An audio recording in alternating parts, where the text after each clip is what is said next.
अस्सलामुअलैकुम, नमस्ते, सत श्री अकाल। कैसे हैं आप लोग? उम्मीद करती हूँ ठीक होंगे, खुश होंगे। मैं हूँ अतिका अली और मेरे साथ हैं भात बहुत देर से उठे हैं। मैंने वो वाली बात, कमरे वाली बातें आप बच्चे के सामने ना करें। वो याद आ रही थी, याद आ गई अचानक से। अस्सलामुअलैकुम, नमस्ते, सत श्री अकाल। उम्मीद करता हूँ ठीक होंगे, खुश होंगे। दोस्तों जहाँ रहें खुश रहें, माँ बाप का ख्याल करें क्योंकि माँ बाप है तो सब कुछ है। आज की हमारी वीडियो है, आज की हमारी वीडियो है बहुत ही लेटेस्ट, बहुत ही इंटरेस्टिंग। सो स्टार्ट करते हैं अपनी वीडियो को। Let's start.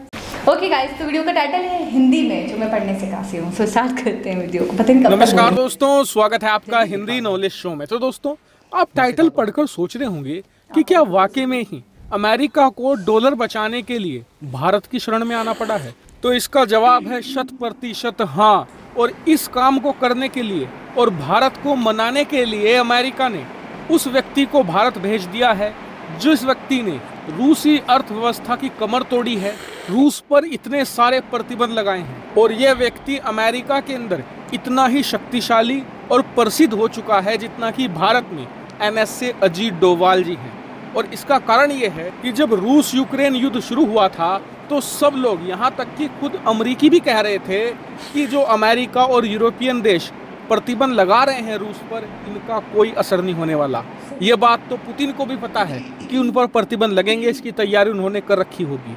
लेकिन नहीं, जो बाइडेन के इस खास अधिकारी जिसका नाम है दिलीप सिंह, ऐसे प्रतिबंध इन्होंने तैयार करे, एक पूरा खाका तैयार किया कि 10 दिनों के अंदर ही रूसी अर्थव्यवस्था गड्ढे में गिर गई। और आज रूस के हालात ये हैं कि पाई जुटाने के लिए रूसी सरकार अपने संसाधनों को बहुत ही सस्ते दामों में और कौड़ियों के भाव में बेच रही है, तब अपना काम वो चला रही है। और ये सब कुछ संभव हो पाया दिलीप सिंह के शातिर दिमाग की वजह से।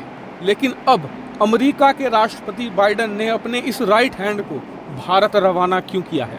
इसके पीछे हैं 2 कारण। पहला है प्रतिबंध और दूसरा है अमेरिकी डॉलर। दरअसल अमेरिका को पता है कि जो प्रतिबंध उसने रूस पर लगाए थे वो उसमें पूरी तरीके से कामयाब रहा है।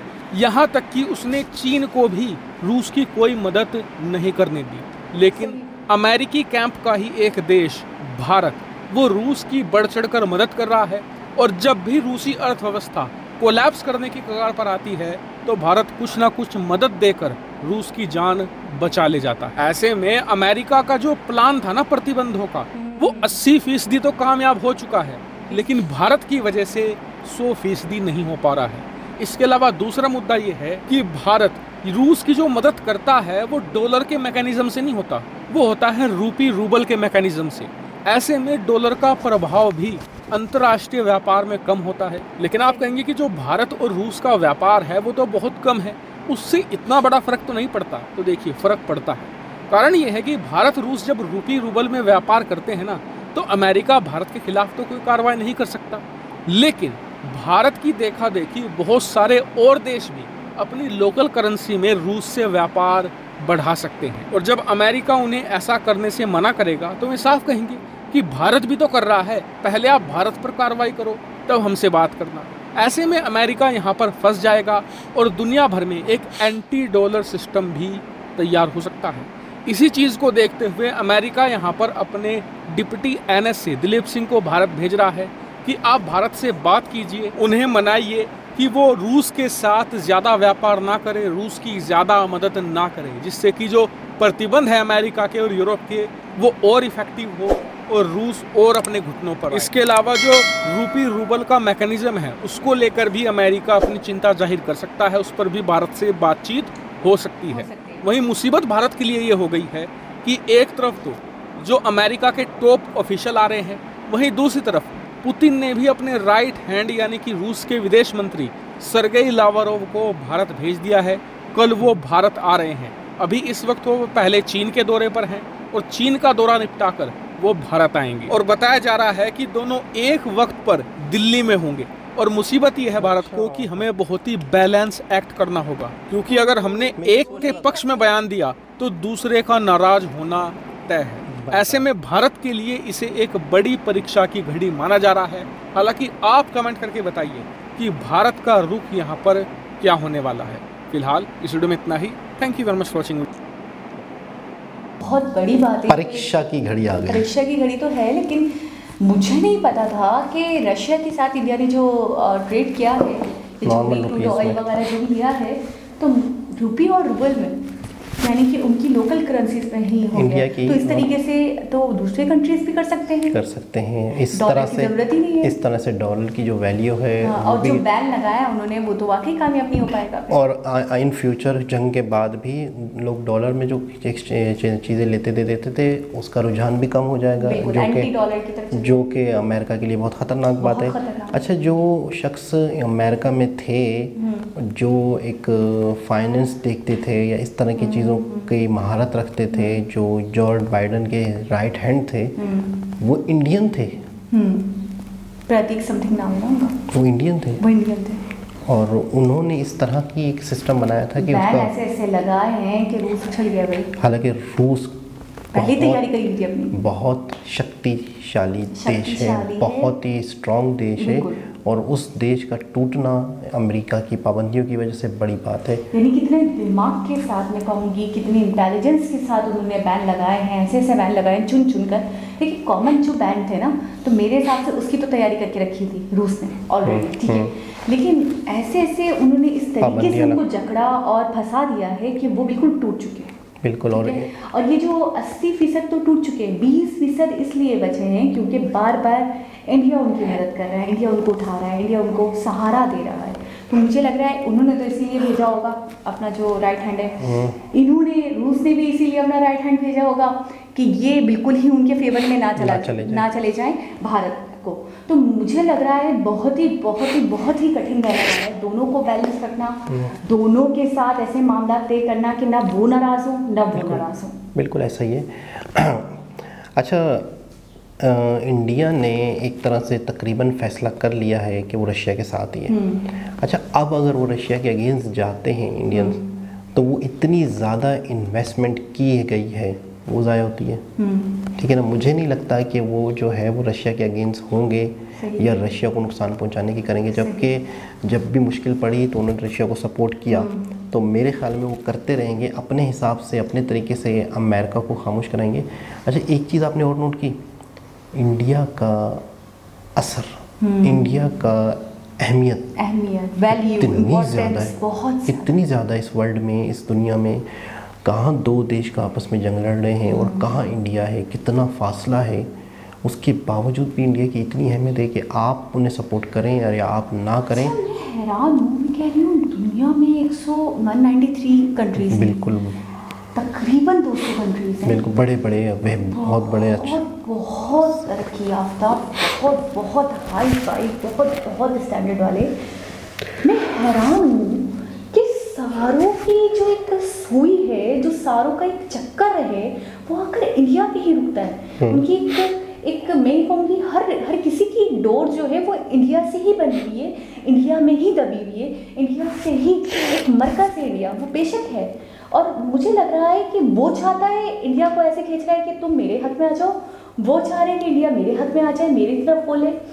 मैं हैरान हूँ, इतनी इंपॉर्टेंस किसी देश की, किसी कंट्री की किस तरीके से ये अहमियत बनाई, किस तरीके से ये वर्थ, ये अच्छा अमेरिका में बनाई होगी, ये इमेज बनाई होगी। अमेरिका में इतना दम भी नहीं है कि वो खुल के इंडिया को कहे कि आप ये करो ये ना करो। अभी भी वो मनाने का है कि ज़्यादा ना करो, मतलब आप देखें तो अल्फाज तो देखें उनके।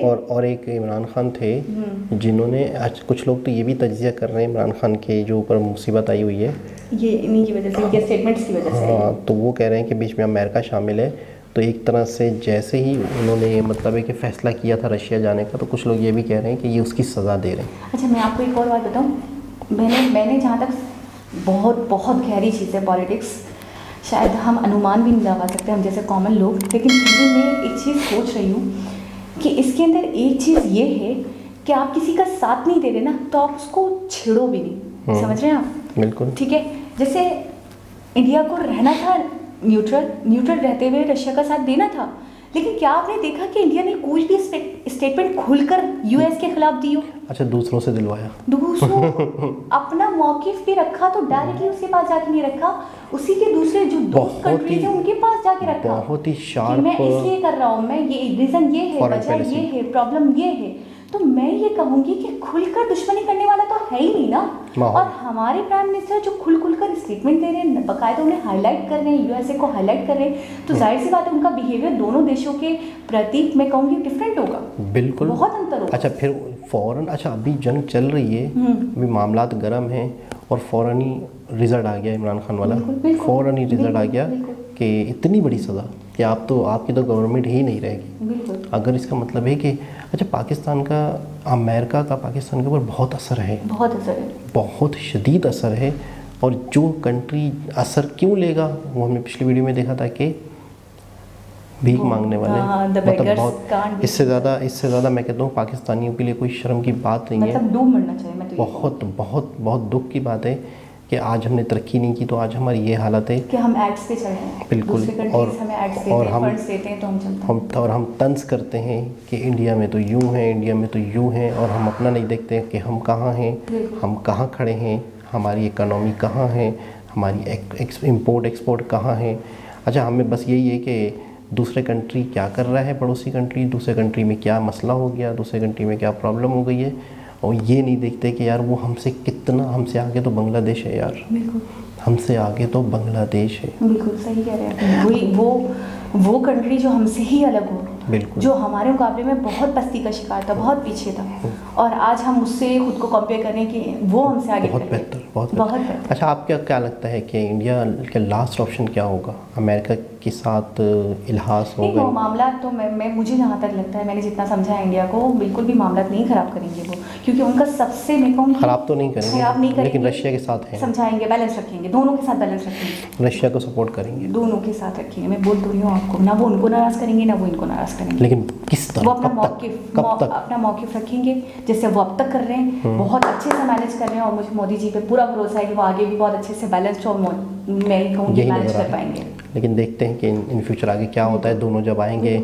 और दोनों एक वक्त में दिल्ली में होंगे, दोनों से मीटिंग्स करना, दोनों से बातचीत। अच्छा जब उन्होंने पता चला होगा कि ये आ रहे हैं तो उन्होंने भी फटाफट भेजा, एक इंटेलिजेंस होती है, मामलात होते हैं, तो मैं ये कह रहा हूँ कि एक ही वक्त में एक ही डेट में भी भेज दिया उन्होंने, ताकि अच्छा ये भी हो सकता है कि ये तो परीक्षा लेने आ गए मुझे लग रहा है मोदी जी की, बड़ी बात कैसे मैनेज करेंगे, लेकिन हमें मोदी जी बहुत इंटेलिजेंट है, कर लेंगे, पूरा भरोसा है। साथ एक और भी हैं, अजीत डोवाल, पूरी एक टीम होती है सारों की, एक स्ट्रेटेजी होती है। ये देखना अकेले चलने का जो नतीजा हुआ है हमारे यहाँ यही होता है। अच्छा ये भी अब क्या कह रहे हैं पता है अभी क्या करें, कह रहे सबकी रजामंदी थी, मैं गया था, मुझे क्यों इल्ज़ाम दे रहे हो, कह रहे मेरी गलती, अच्छा इतना मान लिया मेरी गलती थी रशिया जाने की, लेकिन वो कह रहे हैं मेरा फैसला नहीं था। अच्छा ये फैसला मेरा अकेला नहीं था, हाँ, टीम थी। कोई भी चीज़ वज़ीर आज़म जाता है करता है, शक्ल उसकी यूज़ होती है, होते हैं ना, और पूरी आर्मी का भी कह रहा है, सबका कह रहा है, आर्मी भी शामिल थी। यही चीज़ कुछ अर्से पहले कौन कह रहा था पता है, परवेज़ मुशर्रफ। जो उन्होंने गलतियाँ की थी वो सारी गलतियों को वो कह रहे थे कि ये मेरी अकेले की गलतियाँ नहीं हैं, ये पूरी एक टीम होती है, मुशावरत होती है, फैसला होता है, फिर वो चीज़ की जाती है, वो करने वाला मेन बंदा होता है, लेकिन सबकी रजामंदी होती है। तो ये चीज़ पे रशिया जाने पे भी ये कह रहे हैं मेरी अकेले की रजामंदी। पहले तो बड़ी बात है भाई, मान लिया उन्होंने, पहले तो मानी नहीं, मतलब मैं अकेला नहीं था, मतलब अगर वो गलत है तो वो मैंने अकेले नहीं किया, लेकिन वो पहले तो इस हद तक ही नहीं आ रहे थे ना, वो गलत है तो कह रहे नहीं राइट किया, जो किया सही। लेकिन हमें भी उम्मीद है कि इंडिया जो है वो बैलेंस करके चल रहा है, लेकिन मुझे ऐसा लगता है कि आने वाले वक्त में कहीं ना कहीं पलड़ा झुकना है और होना है, लेकिन देखते हैं किस तरफ जाता है। अच्छा मुझे एक वीडियो की बात याद आ गई कि इंडिया इतना स्ट्रांग है कि कोई सॉफ्ट रहे तो भी हम मैनेज कर लेंगे, कोई हमारे सामने सॉफ्ट ना भी रहे, प्रशांत धवन जी ने कहा था, तो भी हमें पता है कि हम उसे कैसे मैनेज करना है। तो मतलब उनकी पॉलिसीज, उनके लोग हर कंडीशन को मैनेज करना जानते हैं, हार्ड से हार्ड, टफ से टफ, सॉफ्ट से सॉफ्ट। इंटरनेशनल रिलेशन बहुत ही स्ट्रॉन्ग, बहुत ही। तो खैर दोस्तों, लेटेस्ट इन्फॉर्मेटिव वीडियो दोबारा किसी और के साथ आपसे मुलाकात होगी, जब तक के लिए अल्लाह हाफिज़।